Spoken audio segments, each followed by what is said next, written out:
Hey there, A's Day fans. Welcome to our Wednesday edition of our show. We apologize for the slight delay in our upload due to the constraints of the full-time 9 to 5. We had to focus there, but we are here leading you up into Game 2 of the series later today against the Detroit Tigers.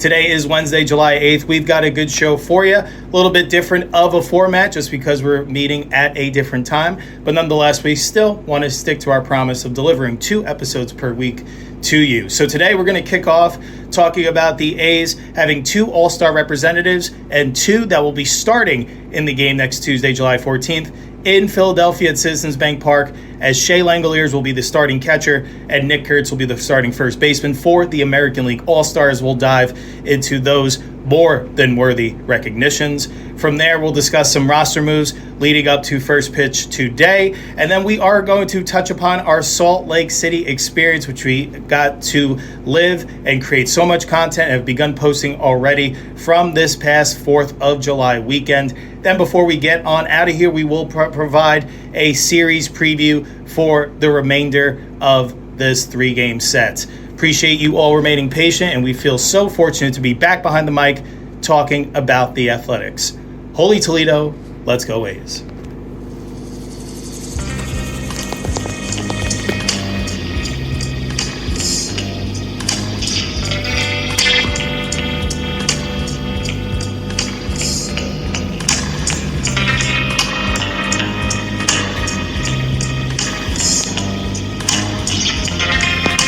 All right, there, A's Day fans. Thank you so much again for sticking with us and waiting for the next episode of A's Day. We have missed you dearly, but definitely had a great opportunity to experience Salt Lake City because it's a great destination for you if you would like to see the future A's of tomorrow. The Las Vegas Aviators, the AAA affiliate of the A's, go down to play the Bees there annually. It's a great excuse to get on out to the Beehive State.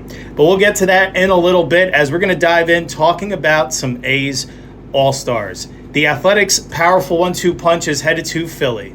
Catcher Shea Langeliers, like we mentioned at the top of the show, and first baseman Nick Kurtz are representing the A's in the 2026 Midsummer Classic on July 14th, both starting for the American League squad. Langeliers won the fan vote to start behind the plate, beating out Toronto's Alejandro Kirk 65% to 35% in Phase 2. With the Blue Jays' Vladimir Guerrero Jr., the fan vote winner at first base, declining to participate, the start goes to Kurtz, who is ranked highest at his position on the player ballot. Both players will be making their first All-Star appearances.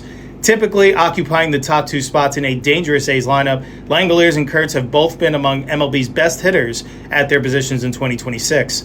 Langeliers leads all catchers with 20 home runs, batting .264 with an .822 OPS, heading into Saturday's announcement coming just after Langeliers exited Friday night's game against the Marlins with a left thumb contusion. The catcher was day-to-day, but was back in the lineup in yesterday's game in Detroit, so definitely some worry avoided there. The reigning American League Rookie of the Year, now talking about the other A's starter, Nick Kurtz, is steadily improving in his second Major League season as he builds an early AL MVP case. He entered Saturday leading the majors in RBIs with 66 and walks with 76, while his .424 on-base percentage and .949 OPS both ranked second in the American League. We love to give the stats at that time of when he was officially selected, behind only the Astros' Yordan Alvarez. It's the second straight season the A's have had 2 All-Stars, both position players. In 2025, Jacob Wilson was the AL's starting shortstop at the Midsummer Classic as a rookie, while Brent Rooker was a reserve at designated hitter. Rooker came up big for the AL All-Stars, launching a 3-run home run in the 7th inning in his lone at-bat and hitting 2 more dingers during the first ever All-Star swing-off. 2026 has been quite the year for both Langeliers and Kurtz, who missed out on All-Star nods a year ago, but put together torrid second halves and carried that momentum into this season. Langeliers had a 1.018 OPS in the second half of last year, closing strong in his 3rd full MLB season. Kurtz, who debuted last May of 2025, posted a 1.107 OPS in 59 games after last season's All-Star break and was a unanimous choice for AL Rookie of the Year. Drafted on July 14, 2024, 2 years to the date of his first All-Star appearance, Kurtz acknowledged he's come a long way in a short time. Both players will have something special to look forward to when they arrive in Philadelphia. Kurtz grew up just an hour away in Lancaster, so the All-Star Game will serve as a homecoming for him. As for Langeliers, who became a father for the first time in early May 2026, continues to be a whirlwind, and he stated it's going to be tough to top this year moving forward. Shea Langeliers, a first-time All-Star. He is the first A's catcher to start an All-Star game since Terry Steinbach back in 1989, and the first A's catcher to be named an All-Star since Stephen Vogt, now current Cleveland Guardians manager, who earned the recognition back in 2016.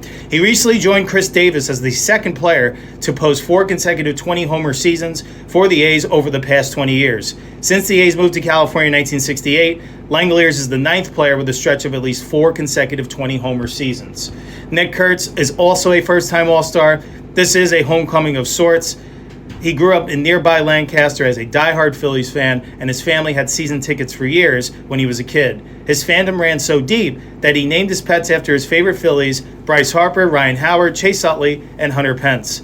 Kurtz is the first A's first baseman selected to the All-Star Game since Matt Olson in 2021. So congrats to those two. More than worthy, really turning into more of the elite position players at their position in all of baseball, and looking forward to be able to experience that, but also showcase their abilities in front of a national audience. All right, so congrats to those two. Tune in next Tuesday to see those guys in action. Let's see if they can have their mark, make their mark in their first All-Star game. All right, let's talk about some roster moves real quick. Just a little housekeeping since we last met. So Zach Geloff, he's back. He's activated off the injured list. He's been back at the swing end of things, really residing at the leadoff position mainly. Dower Honez, in conjunction, was optioned to AAA. That happened back on July 4th. On July 5th, the A's released Michael Kelly, who was off to a very tough start out of the A's bullpen after being quite reliable at times a season ago.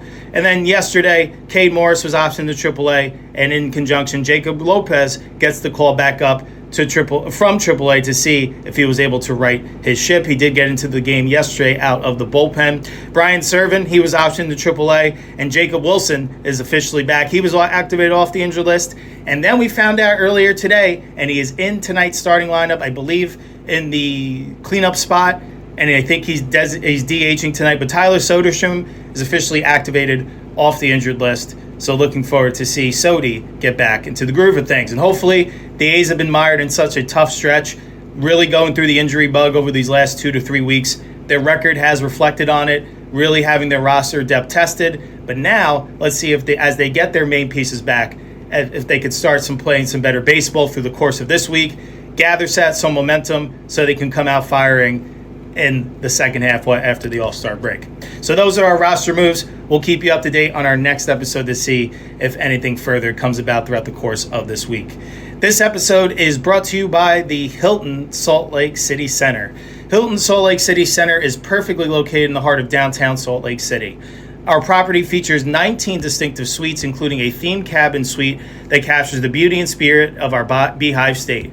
Our rooftop hosts 4 active beehives, which symbolize the teamwork, dedication, and community values that define both our team and Utah.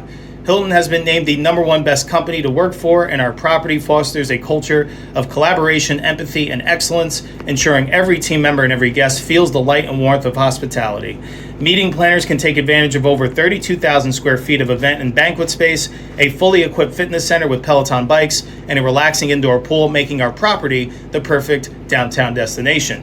Our on-property restaurant, Spencer's for Steaks and Chops, has earned multiple honors, including Dinner's Choice and Wine Spectator's Award of Excellence for 6 consecutive years. With hand-cut steaks, fresh seafood, locally sourced produce, creative seasonal cocktails, and so much more, Spencer's delivers an unforgettable dining experience in the heart of Salt Lake City. All right, so now let's talk about our experience from this past 4th of July weekend. Want to make sure we give our kudos to the Hilton Salt Lake City Center, because that was the site of our hosted 3-night stay. And we got to experience it at one of their 19 suites in the Waldorf Suite. Want to thank Curtis, who was responsible for securing this hosted stay for us, providing us the opportunity to experience one of their suites that they're known for, because so many of them have unique themes in themselves, and we love the one that we stayed in. Definitely recommend taking advantage of a suite if you're able to. When the next time or if it's your first time heading to Salt Lake City, we were located on the 16th floor and had a really nice view of downtown, and you could see those ascending mountains that Utah is so famous for out there in the distant background. But it really is a nice shot from the window, and it's an expansive space. It's like you're living in a luxurious apartment away from home. Right around, I think it was about 1,100 square feet, something like that. But you have, when you first enter, a nice foyer area, a table where you can put keys, your shoes, things like that. And as you walk in, the first thing you see is a L-shaped couch with a flat screen TV in that room as well. So it's a nice way to unwind if you want to be somewhere else besides just hanging out in the hotel bed the whole time. It's nice to have multiple options to be able to aid in your relaxation. And we were able to capture all this wonderful content. We posted on our YouTube channel, on our Instagram pages as well. We're going to continue to be posting our Salt Lake content all throughout this week. So be sure to stay tuned for all of that. So we do it for you, the lovely audience. So once we get through that living room area, then you get to the right-hand side into the bedroom area, a nice, very comfortable bedding, laid out another television in there too, so nice way to unwind. But the room just had a nice feel of elegance and cleanliness. The staff did an excellent job making sure the hospitality, like in the middle of our stay, that everything was tidy and made it feel like new.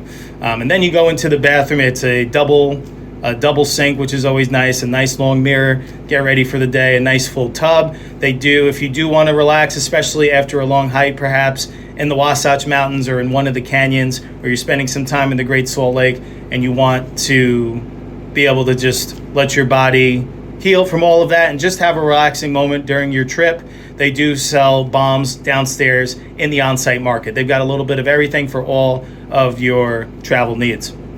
So it was really great to be able to experience all of that, and we're really fortunate to be able to stay at one of the premier destinations in all of Salt Lake City. The location was prime, right in the heart of downtown. If you want to check out some of the local attractions like Temple Square, which was about an 8 to 10 minute walk, it's a straight run down the main path right in front of the Hilton Salt Lake City Center lobby area. You go straight out the front, you turn right, and you can't miss it. It's a massive structure. We're going to talk about all of these, the history of some of these sites in a little bit here, just to give you point some eyes on some attractions that you can visit while spending some time in Salt Lake City. But we loved our stay from start to finish. And something that I highly recommend too is that you can utilize the Hilton Honors app. It's free to become a Hilton member, but if you have that app, that is the way that we were able to have virtual check-in and check-out all through the app. So that, because it really worked out for us too, for when we were arriving and leaving. We arrived right around midnight at the hotel, and then we left in the wee hours in the morning on Sunday. Not necessarily the most common check-in and check-out times, so it just allowed us that flexibility to come and go as we needed. And then they also do have parking on site right underneath in the garage. They have elevators that connect right into the Hilton lobby area and to the elevators that go straight up to your guest room. But you can also access to and from the parking area via the Hilton Honors app. I thought that was cool. It was the first time really being able to utilize that feature, something that I highly recommend, really makes everything smooth. But if for some reason you don't have a smartphone, or if the app has crashed, technology, it's a blessing and a curse at times. Totally understand that. The lobby does have physical keys available. Whatever you prefer, they'll make it happen for you without a doubt. Some of their amenities that they do have an indoor pool and hot tub area, and then it's an expansive room located on the second floor. And then on each end of that fitness and pool area, they have 2 fitness rooms. So on one side, it's the cardio room. It's dedicated to your treadmills, your low impact, like bikes, ellipticals, things like that. And then on the other, it's like a stretching area as well. And then on the far adjacent side, on the other side of the pool, is a area dedicated to free weights like dumbbells, cables, all of that good stuff, medicine balls. So you can get a little bit of everything in your workout while you're on the road. So definitely was nice. Definitely plenty of space that even if there were a couple people in there, you'd be able to get everything you needed done. But it didn't seem like at the time that I went, it was like mid-morning, or early morning, not really too visited at that time. So maybe people were hitting the snooze or were out and about early, hitting the mountains, whatever the case may be. But definitely a great place to stay active while you're enjoying your Salt Lake experience. And then to wrap it all up, at the hotel, if you want to experience some elite dining, it starts and finishes on the right note. You have, which we didn't get to experience ourselves, but we checked out the menu. Trophy, it looked like it had everything you need for all of your classic breakfast needs right there on site. And then what we did get to experience was Spencer's for Steaks and Chops, which was an absolute elegant and luxurious steakhouse experience. From start to finish, I want to shout out Curtis again. He was able to spearhead this and make it all happen, but we were able to dine on Saturday night and end our trip in style. And we were treated to a couple different states, including the 24-ounce porterhouse. And one thing that I highly recommend, their sides, especially if you're dining with multiple people, it's good to share the sides because they have a half order option. So that's more, I guess, the individual option, although those were still hefty in itself, or their typical side portions, which is family style, which is meant for sharing. So you can get a couple to share with the group, whatever the case may be. Got to experience the mashed potatoes, Brussels sprouts, real creamy, buttery finish in the middle with a little garlic hint in those mashed potatoes as well. The steaks cooked to perfection, however you desire. And even if they didn't get it right the first time, they're more than happy. They're checking on you to make sure the steak is at the temperature that you desire. It is their mission. It's what they take pride in. And no one's perfect. If they don't get it the first right, that second time, no doubt about it. But definitely a high-class experience right there on site on the first lobby floor. That seemed to be something that was a pretty constant theme in that area, that we noticed a lot of the nicest hotels, including the Hilton Salt Lake City Center, the restaurants were located at the lobby level of each of them. There was a restaurant called the Salt and Stone. I couldn't remember, there was a couple others as well. So that's something that seemed to fit in with how they laid it out in downtown Salt Lake City. And I thought it was really cool to be able to stay in such a cool location. But want to thank them. Also want to thank the great people at Visit Salt Lake. Want to shout out Ryan Mack, Clay Partain, and Bree as well. Thank you for all your efforts for making the entirety of our stay possible. We loved our stay in Salt Lake City from start to finish. We had such an elite stay. It was a good location to be able to check out places like Temple Square. We're only located about a 20-minute drive from the Great Salt Lake, which is obviously what the city is named after. It's one of the more premier destinations on this side in the western region of the United States. I will say, depending on what part of the Salt Lake you're at, we went to the National Park side, that entrance, and when you get there, it's an expansive area. You walk to it, and as you get to the water's edge, you are just attacked by these swarms of flies. Don't remember what they were called exactly, but when we checked it out in the visitor center, they even have it documented. They're there. They're right there by the water's edge. You're feeling it all throughout, especially as soon as you enter the parking lot, but it seemed the intensity of the swarm intensified more as you get closer to water's edge. So keep that in mind. What we did, we wanted to say we put our feet in it. It's nice, a warm saline type feeling on your feet, and then we ran out of there just because those bugs were a bit much after a while. So wanted to bring that to your attention. Definitely an attraction you're going to want to see if you're staying downtown. It's only a 20-minute drive away, so definitely very easy to get to. And also, you want to make sure to take in the natural wonders of the area. So we had the wonderful opportunity to be able to check out the Big Cottonwood Canyon. We did the Donut Falls trailhead hike.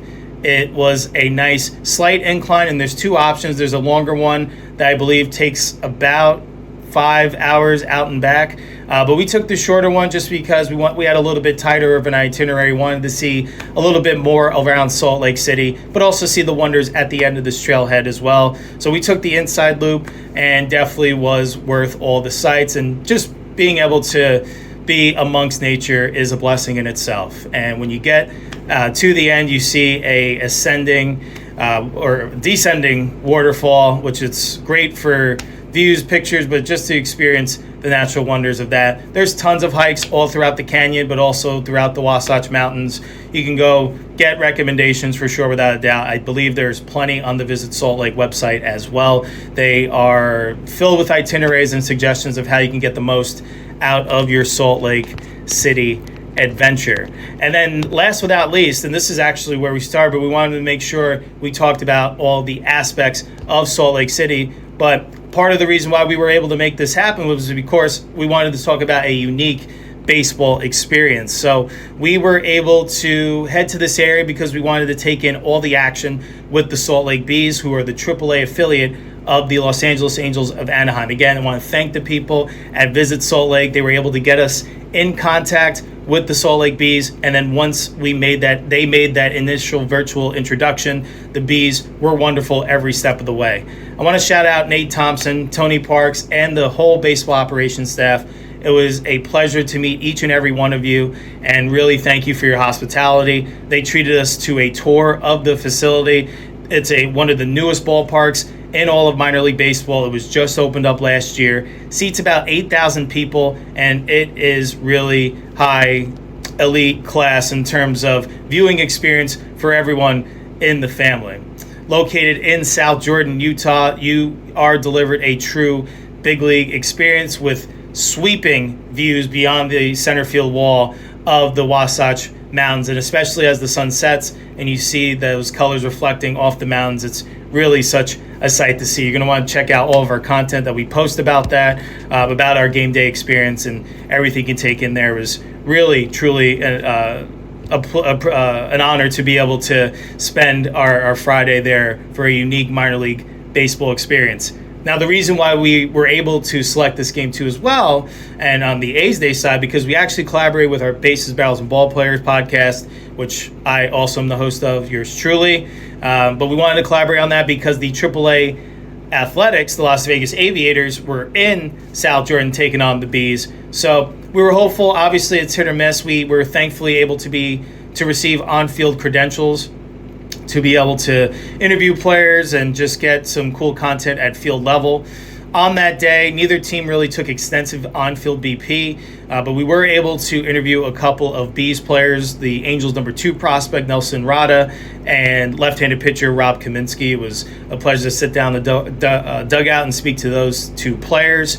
And if you are a baseball fan, head to our Bases, Barrels, and Ball Players channel on YouTube and our Instagram. We posted content interviewing with those two players. Definitely rooting for those two to get to where they're looking to go. But definitely wanted to make sure that we brought this to your attention because the Aviators go down here every year. They're both competing in the Pacific Coast League, and I think it's a great excuse to get to Salt Lake City and experience that area if you get an opportunity. It's such a short flight. I believe if you wanted to go by car, it's about 11 to 12-hour drive. So however you want to get there, wanted to make sure we highlighted this experience and brought it to your viewing and listening pleasure so that if you're thinking of doing a baseball experience outside of traveling with the MLB Athletics, maybe you want to see the A's of tomorrow, this gives you some other destination options along the way.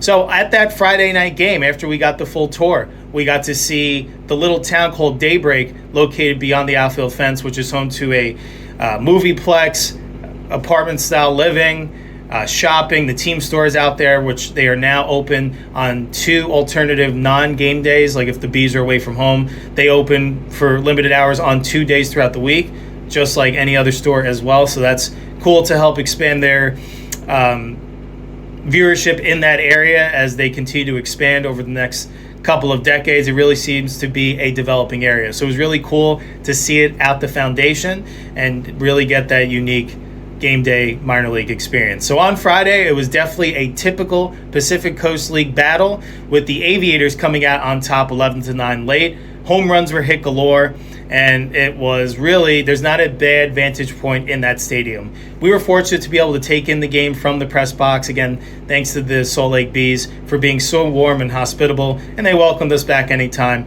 as well. We may just have to take them up on that someday. So that's basically a wrap on how our Salt Lake City experience went. I highly recommend if you want a little bit of everything, if you want to get some of that city life experience, but you also want to not be too far from the attractions like the mountains, the lake. The Salt Lake Bees, they used to be located in downtown or next to downtown at Smith's Ballpark. They have this new ballpark. It's about a 25 to 30 minute drive south. Not too bad. It's a straight run. You can't miss it.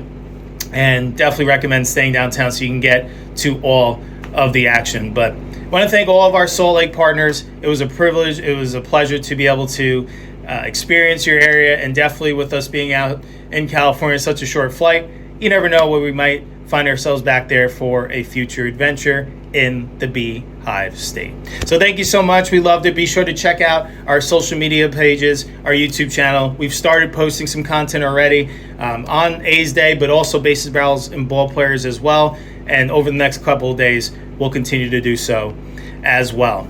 All right, so now let's get to the back half of our show, and let's get to previewing the rest of the A's current series. Now, like I said, we apologize for the delay. We typically would have previewed yesterday's game as well, but we'll just quickly touch on it. The A's did lose yesterday 6-2 at the hands of Tarik Skubal. Henry Bolte did hit his third home run of the season. It was an absolute blast, 411 feet off the bat. Couldn't really figure out much off of Skubal, and this Tigers team is really hot. It seems like the A's are running into these teams at the wrong times, but the Tigers are trying to do everything to claw and fight their way back into playoff contention, while the A's do seem to be heading in the wrong direction. Over the last 15 games now, we mentioned it's been a struggle. They've been really having a lot of injury issues, a lot of roster turnover, a lot of younger guys getting some experience over these last 2+ weeks. But these last 15 games, that have been rough. The A's have dropped 12 of those 15.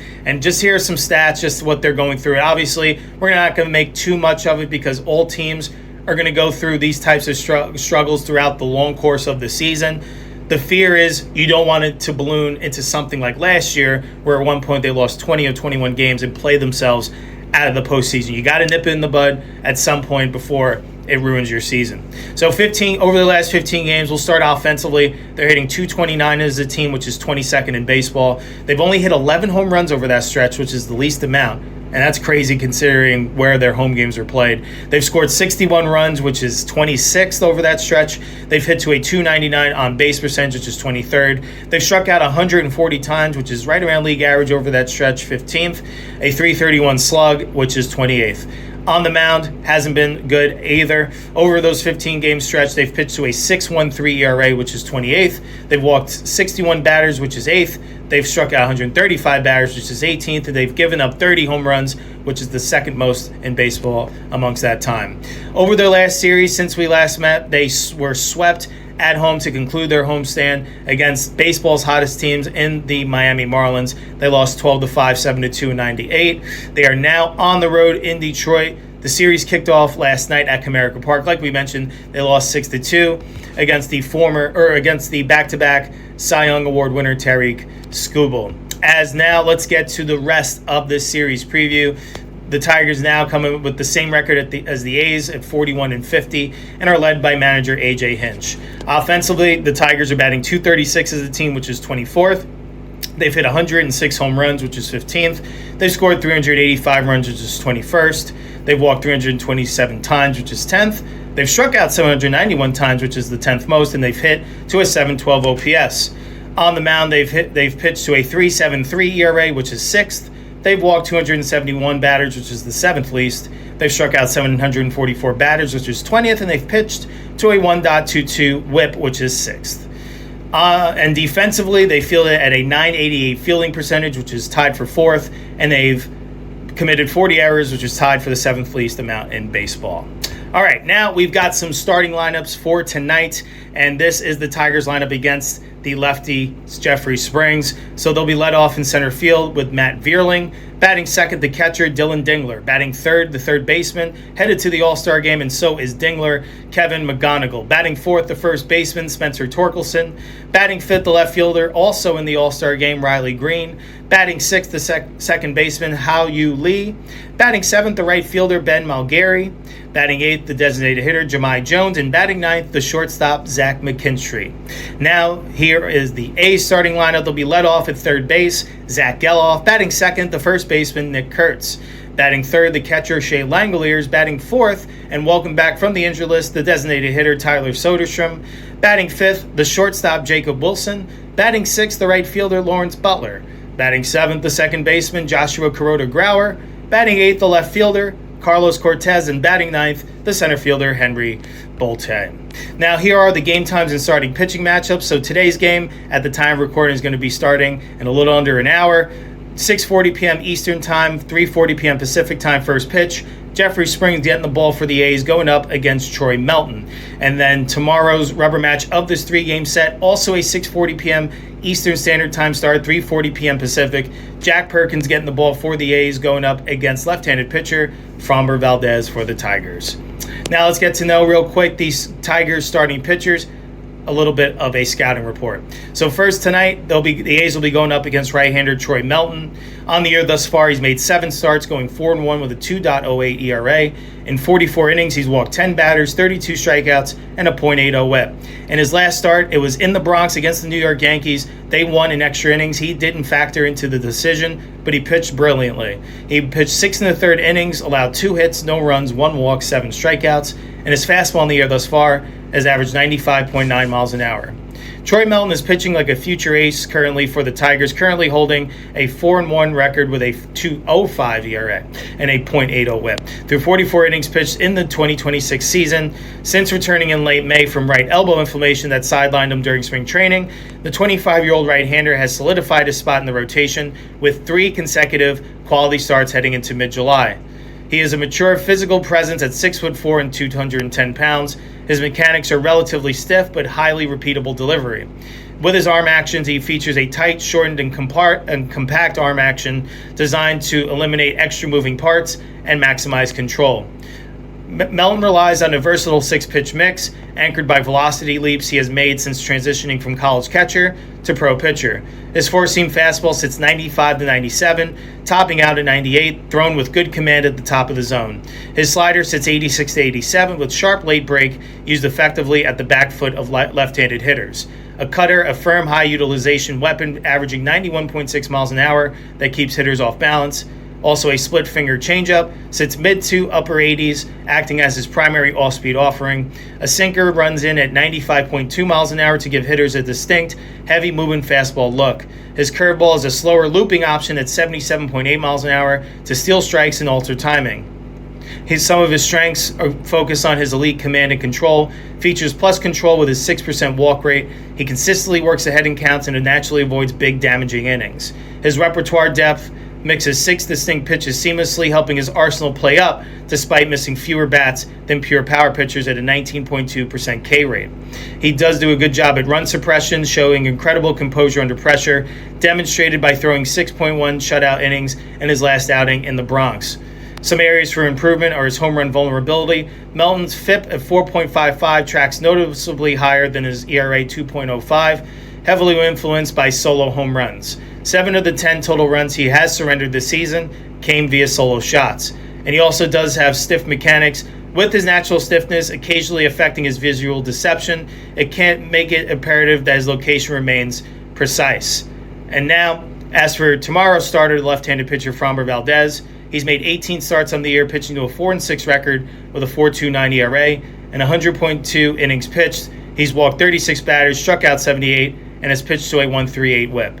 In his last start, he lost at Texas against the Rangers, going 5 innings, allowing 9 hits, 5 runs, 2 walks, 1 K. His fastball's averaged 93.9 miles an hour in the year thus far. Valdez has delivered mixed results in Detroit's rotation, blending flashes of dominance with uncharacteristic baseline metrics. Valdez remains a primarily 2-pitch heavy southpaw, leaning on excellent raw movement but encountering a shift and how batters are responding to his profile. The sinker, sitting at 92 to 95, his primary weapon, features natural downward bite. However, his standard elite ground ball metrics have taken a hit. His current ground ball rate is sitting at a career low 50.4%. This drop has allowed opposing hitters to elevate the ball more frequently, leading to 11 home runs allowed and heavy damage when he leaves the pitch up. The curveball, thrown at 78 to 82 miles an hour from a 3/4 arm slot, his signature vertical curveball remains a highly deceptive pitch when executed. That said, scouts have noticed a drop-off in his consistency, resulting in a career-worst 31.1% whiff rate. When it is on, it is still effectively puts batters in a blender, but a reduction in chases has hampered his put-away ability. The changeup, clocking in around 88 to 90 miles an hour with lower spin rates, remains a clear tertiary choice. It flashes swing-and-miss utility against right-handed hitters, but suffers from shaky command. His evolving workhorse profile continues to offering an incredible workload capacity, successfully eating innings and preserving a steady production floor. However, his strikeout rate has dipped to a career-worst 17.9%. Because he is missing fewer bats, he is increasingly reliant on sequencing and defense. He has alternated between brilliant stretches like an 8-strikeout gem against the Yankees in late June and rocky outings such as a 5 earned run defeat against Texas his last time out. While his 2026 metrics lag behind his peak Cy Young voting years in Houston, his pitch design still points to a strong rebound candidate. Playing in a pitcher-friendly home environment like Comerica Park, the Tigers project him to settle in as a high-volume mid-rotation starter for the second half of the year. All right, as for how have the A's hitters fared against these two pitchers in past, against Troy Milton, not much history there. Guys who have faced him are combined 0 for 9. As for Valdez, lifetime, Shea Langeliers is 8 for 23 with a home run. Jonah Heim, 6 for 29 with 2 home runs. Nick Kurtz is 4 for 6 with a home run. Jacob Wilson, 3 for 9. Now it's time for a couple predictions before we get on out of here. For our A's Day home run prediction, we're going to select Nick Kurtz to homer at least once over these next 2 games. I do feel that the pitch profile of these 2 guys leaves Kurtz an opportunity to do damage at least against one of them. As for our A's Day series prediction, we do predict that the Tigers will end up taking 2 out of 3. So the Tigers won yesterday 6-2. We do feel the Tigers will also win today 7-3. We do feel Jeffrey Springs is still going through it in the struggle. And I do feel like the A's will have some struggles against Melton, but think they will rebound tomorrow, the A's avoiding the 3-game sweep, and do think they will win 5-4, beating Valdez, who is in the midst of an up-and-down 2026 season. Hopefully we're wrong. Hopefully the A's take the next 2 and snap this 4-series losing streak, but time will tell there. With that, that brings us to the close of this edition of A's Day. We are so thankful to be back behind the mic talking athletics baseball. We'll be back for our next show pretty quickly, just because we're already at the middle of the week, but we'll be back for Friday's show to recap what goes down over these next 2 games with the Tigers, as well as preview their next series over the weekend as they head to the south side of Chicago to take on the Chicago White Sox before heading into the All-Star break. And we'll be sure to provide you any other A's news that comes across our desk between today and Friday's show. Thank you all for stopping by today. I hope you enjoyed today's show as we are getting all caught up to speed collaboratively here. We've always got our eyes on the A's, and we're enjoying, hopefully, them being at the near spot to turn this thing around. And hopefully you enjoyed hearing the sights and sounds of our Salt Lake City adventure. You're going to want to take a trip there. If you want to see the Aviators down there on the road, or just want to get to the wonders of that area in general, can't recommend a visit to the Beehive State anymore. Once again, I'm your host, Joe Grado. That's all I have for you today. Hope you have a great rest of your day. Hopefully the A's turn this thing around in Motown, and looking forward to watching all of the A's baseball between now and Friday's show. Take care, everyone. Till next time, Holy Toledo. Let's go A's.